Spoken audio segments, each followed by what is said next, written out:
Hey guys, it's Simon and welcome to another video on the same day. Wow. And in this video I want to discuss with you a little bit about an upcoming tutorial that I want to make, because some of you asked me if I can do another libgdx tutorial or libktx tutorial.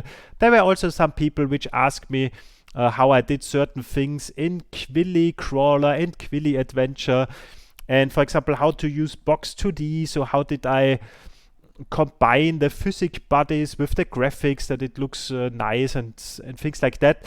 And that's what I want to make, so I'm motivated and I also have some time in the upcoming weeks. And the way I usually approach that is that I go to itch.io, I go to the game assets, I browse the different game assets, and whatever I see there and whatever I like, I then click on that and then I think, what kind of game could I make out of that? And what I found there recently is a specific asset pack which is called Mystic Woods, which in my opinion looks super awesome. So I hope, from what I understood, I hope that everything that we see here is in this asset pack. So we will have some background stuff for a map so that we can make like a little lake, then some trees, a fence and things like that. And there are also some animations in it. So we would have a hero that we can control, this tiny little blob and skeleton which could be enemies, and then a treasure which opens up. And my idea would be, because I don't want to make a full game tutorial again, because I did that already 2 times, once with Java and once with Kotlin. This time I want to focus on the new things that I think I did not teach yet. And that would be, first of all, the Box2D stuff and also the AI stuff, because people ask me how I did certain things again in Quilly Adventure and Quilly Crawler. And my idea would be that we develop a very small RPG. So one map, we control the hero, there will be some enemies, so some of these blobs and skeletons.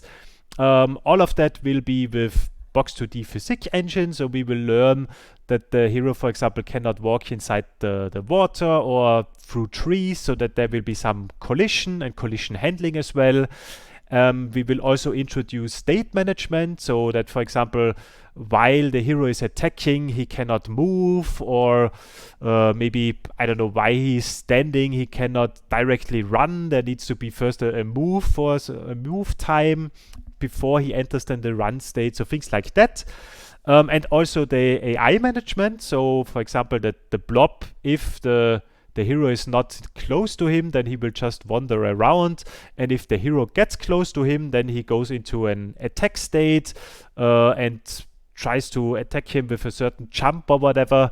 So that we have here some AI management, which are used in Quilly Crawler. And then, of course, the Box2D stuff as mentioned. So how to create the physics bodies, also how to combine that with the tiled map, for example, that you can place the characters and the game objects in your map editor, and then your game automatically creates the collision objects out of that, so that we will focus on those topics. What I don't want to focus on would be, for example, user interface stuff like creating a menu or how to switch between screens, so that we have a menu screen, then a game screen, a game over screen, whatever, because that one I covered already in my previous tutorials and nothing has changed there. I would still do it the same. I really want to focus only on the new things, and there my idea would be this small RPG. And yeah, here I wanted to get your feedback, what you want to have, if that sounds good to you, or if you want to have something different. And then the most important topic, where some people complained as well, the theme, of course, of the IDE, because Simon is using the light theme, and oh my god, how bad is that? The cool guys nowadays are using dark themes, so why are you not using a dark theme, Simon? The reason is I tried out a lot of different dark themes now the last couple of weeks, also at work with my laptop there, and there's always something that I simply don't like a lot. So for me, the light theme is the best theme for my eyes. I personally like it the best when looking at code, and also with other widgets, or yeah, how you call it, user interface elements in the IDE, I simply prefer the light theme and I will use that. But I understand that maybe on YouTube that is too bright and people are looking my videos at 1 in the morning, so they want to have a dark theme, and that is totally fine for me. I can change that for the tutorial, and there I just want to know which one I should pick. So for example, we could use, of course, the normal how's it called, dark color theme from IntelliJ, which would look like that. If you prefer that one, then I can show the code in that specific theme. Or one theme that I actually liked a lot and a little bit unhappy that I had to switch from that one. It's the Monokai Pro Filter Octagon. So there, personally, I like the colors a lot, but it has some downsides as well, and that's why I switched back to the light theme then in the end. So first of all, what I don't like is the test colors here. So this green darkish background with a light grayish text, which makes it really hard to read some of these files, at least for me. Someone might say, hey, who is writing tests? And I agree, who is writing tests? But unfortunately at work I should do that, and also with the Flex library, of course, I did that. So this is one of the downsides. And the second downside is when I run tests. So let me run, for example, those tests here.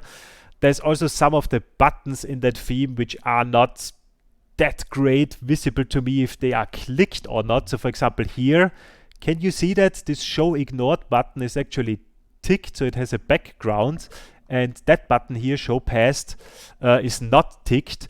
And to be honest, I can barely see that. I really need to get very close to my screen to see that. And this one, the test stuff, and also the tabs at the top when you have when you want to split something, there I simply did not like the contrast, and that's why I switched back. But if that's not a problem for you, I can totally suggest that theme. But again, coming back to the important point, let me know which of these themes. I can also download a new theme if you want, but just let me know which one you prefer for a tutorial. Then I will pick that one and make the videos with that specific theme. For me, again, please don't annoy me and don't ask me those stupid questions. It doesn't matter what theme you use. It will not make you a better programmer. It will not make you faster, whatever. Choose the theme that you prefer. I don't care. And let me choose the theme that I prefer, which is the light one. And that's it. So yeah, let me know which one I should use and I will pick that then. Thanks for watching and bye bye.